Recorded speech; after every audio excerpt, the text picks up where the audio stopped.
Meanwhile, the tensions between the United States and China are on the rise. The US House of Representatives Speaker Nancy Pelosi's planned visit to Taiwan is the latest flashpoint. Mincing no words, Beijing has said that it will respond forcefully if Pelosi comes calling to Taipei. So what could happen if Nancy Pelosi indeed heads to Taiwan, which China claims is a part of its renegade province? Now remember, China has vowed a resolute and a strong response, but has stopped short of saying as to what exactly it intends to do if Nancy Pelosi indeed lands in Taipei. Now many analysts say that this could of course cause tensions to spike in the Taiwan Strait. Now both the White House and the US House Speaker have declined to discuss whether Taiwan's trip will actually happen or not, but Pelosi spoke about the importance of the congressional interaction with the region. The president earlier in his term, talked about a strong emphasis on the Asian Pacific. He has visited there, as Vice President's visited there, the Secretary of Commerce and others, and we want the Congress of the United States to be part of that initiative. Of course, as a West Coast person, we see the Pacific as that's our home. We're part of that as well. That is not to diminish the importance of our transatlantic relationships as well. Now, Beijing resists all official contact between Taipei and Washington and routinely threatens retaliation, but this time the stakes are much higher. Remember, in 1995, China had launched military exercises and had also fired missiles into the waters near Taiwan in response to the then Taiwanese President Lee Teng-hui's visit to the United States. But in 2022, China's military capabilities are much stronger. Now, experts say that it is unlikely that China would use force to prevent Nancy Pelosi's plane from landing in Taipei in case she insists on going to Taiwan. Its response is still unpredictable. It is threatening military drills and incursions by ships and planes.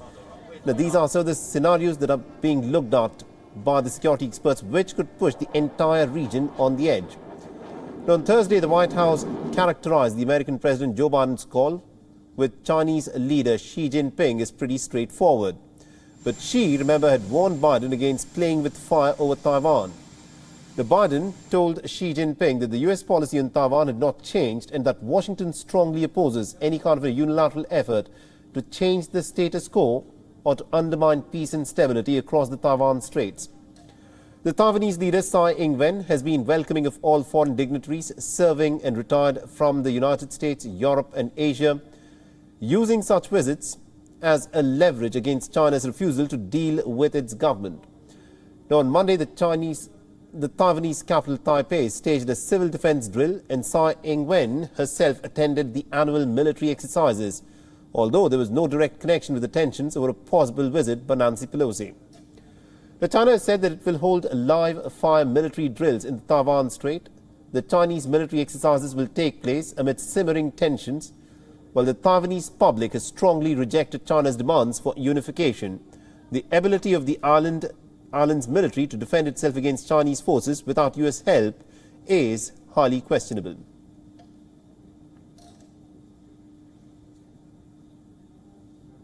I earlier spoke with Fred Fleets, who is the president at the Center for Security Policy. He joined me live from Washington, D.C., and this is what he had to say about this brewing controversy. Well, it's a pleasure to be here. I think it will take place. I think there's a principle here that the Chinese government cannot tell American officials where they can travel. That seems to be where most Democrat and Republican members of Congress are right now. But look, something went wrong here. High-level trips like this are supposed to be done in secret. The fact that the White House leaked that it was pressuring Pelosi not to take this trip was a serious mistake. They should have done this in private. This led to this debate in the United States, the argument with China. We've seen many other instances where high-level U.S. officials go to a dangerous or controversial place and they just appear. No one knows they're coming, and then they leave. That's what should have happened here.